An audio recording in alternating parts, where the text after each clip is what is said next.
answer is I really want to answer Ted, but I will restrain myself to a certain second here. But first, I think in rural Alaska, it is very important that the energy issue get resolved. People are paying anywhere from $7 to $11 plus per gallon out there for the fuel. I think there's some great opportunities. I know myself and Ethan have talked about this, about renewable energy. It doesn't matter where you go, wind energy, solar energy, up in Melmac, solar, building on solar energy, the jobs that are connected to that. Energy prices are the most critical piece of the equation to ensure that rural Alaska has a long-term sustainability. Thank you. Mr. Berkowitz, you have 30 seconds. I think rural Alaska is the heart and soul of the state. When we think of ourselves as being Alaskan, I think the image of rural Alaska comes to mind. And we have a responsibility to make sure that communities in rural Alaska are sustainable.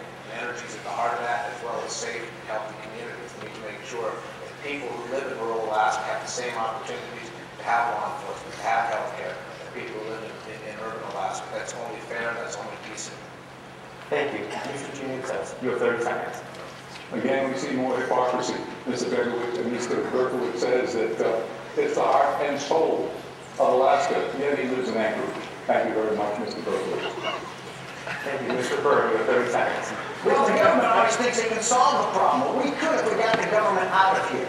To solve the problem of high energy costs in the bush, we need to allow them to develop their resources. But when the government owns 65% of the state, and when we have unreasonable environmental regulations, we can't even build a road from one village to another. If you want to really seriously reduce the cost of energy to the bush, let them take the opportunity to decide for themselves if they want to develop their resources and bring in roads. We can't do it because the federal government tells us it's wrong. Thank you. Our last short answer question will be asked by Jordan DeAndy from South Anchorage High School. The Equal Non-Discrimination Act, ENDA, recently passed but excluded transsexuals.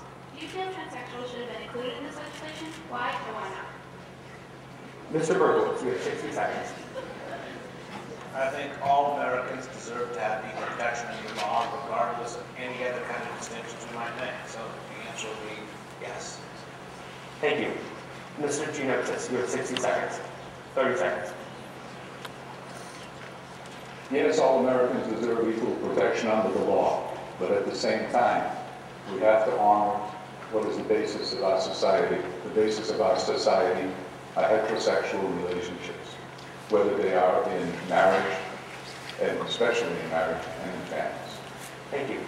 Mr. Berg, you have 30 seconds. Equality under the law is part of our tradition, but when we start dividing ourselves up, whether racially, sexually, there's an infinite number of ways you can classify the human race, and it breeds resentment, and it creates an idea that you're entitled to things. So the Bill of Rights or the Bill of Limitations on the Constitution are very well spelled out that nobody is going to be treated differently. But I really am tired of listening to the way we can divide people.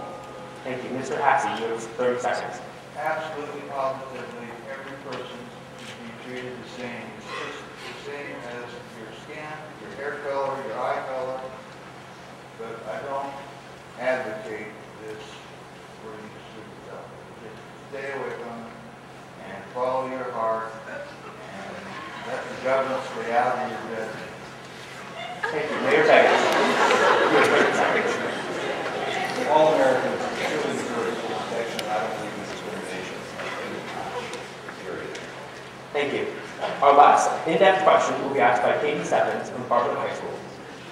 In a weakening economy where tuition is becoming higher and loans are harder to obtain, how will you assist students in acquiring higher education without financial struggle? Mayor Begich, you have 60 seconds. Thank you very much, and actually this is a great question. I think with young people in my, if you take a moment, go onto my Begich.com website, you'll find some issues and positions regarding higher education. But in the essence of higher education, making sure that we have available tax credits, increasing the capacity of the loans that are currently available to the federal government. But I will say this, and this is my opportunity to kind of counter what Ted said there. You know, I served as the chair of the Student Loan Corporation for this state. We was on the verge of bankruptcy. We turned it around, got the corporation the lowest interest rates in the country. Made sure we expanded capacity, ensure that young people had the capacity to go on to ProCAD and other types of education. Served on the Board of Regents, making sure that the college system here ensure that everyone has access, and served 7 years on the Post-Secondary Education Commission, ensuring that every capacity, not only 4 years, 2 years, okay, if you want to be a carpenter, there's opportunities for you. I think on the federal level, we have many opportunities to do that, to ensure that kids have that opportunity to go on to higher education of any type of choosing their life. Thank you. Mr. Berkowitz, you have 60 seconds. Yeah, we need to do a lot more to make sure that students have greater opportunities. 60% of students who start high school don't finish. We're a resource development state, and yet we import our workforce. 30% of the jobs in the North Slope go to people who don't live in Alaska. That's something we can change, and we can change by making sure that students have the opportunity to get the kind of skills, the kind of further education that will give them good jobs later on. But we've got to make it easier to do it. Members of my family, I'm getting a little past the time where I'm still paying student loans. My wife's still paying her student loans, and that's like carrying an extra mortgage around. She's given her life to public service. There ought to be a way for people who want to do good for the community to have the community help them with their student loans. We're just not taking good care of the people who are serving us, need more opportunities for service. It's a crying need in this state and this country. Thank you. Mr. Gianoutsos, you have 60 seconds. Oil pays the lion's share of the expense for education in Alaska. Open air war, fill our pipeline that is now 1/3 full, 2/3 empty. Fill it with air war oil. You triple the revenue coming into the state. It facilitates any gas line.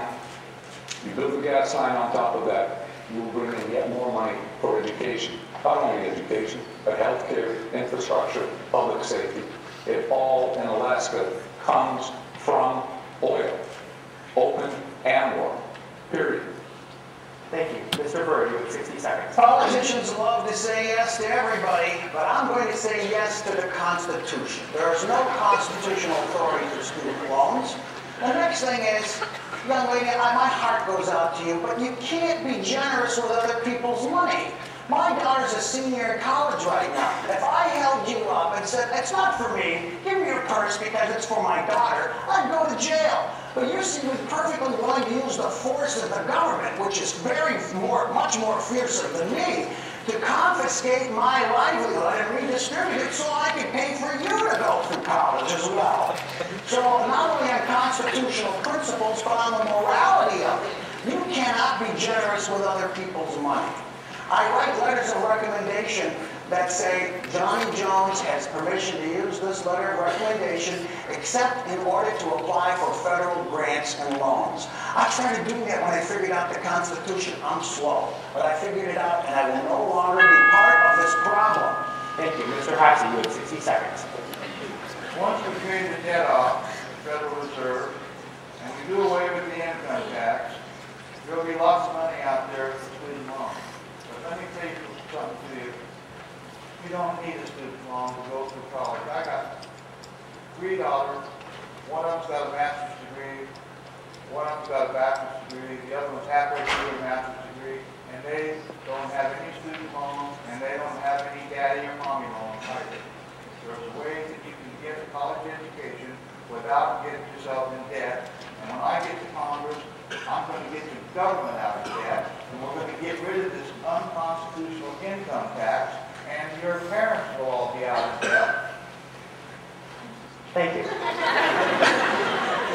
Candidates, No Child Left Behind has been criticized for its effectiveness throughout the nation, including Alaska. What will you do to make sure that all kids are truly not left behind? Mr. Gianoutsos, you have 60 seconds. Don't think that No Child Left Behind works. It's like many of the programs. We have thrown money at education, whether they're Democratic programs or Republican programs. The key to all education is within the individual. Either they want to learn or they don't. Either they want to go to school or they don't. Françoise and I, my wife sitting in the first row here, have 6 degrees between the two of us. We worked 2 jobs each while we were going to school. 2, not 1. We spent more than $97,000 for those 6 degrees. We paid for every single dime ourselves. If you want to go to school, you can go to school. Mr. Begich talks education and his support for education. He doesn't even have a degree Not one. Mr. Burr, you have 60 seconds. Utopian ideas and fads are very popular among educators, and one of the things they did in 1979, pushed by the Democratic Party, was to create this Department of Education, which the Republicans promised to eradicate under Ronald Reagan and failed. You cannot make a perfect world. Trust me, after 35 years of teaching, there are some kids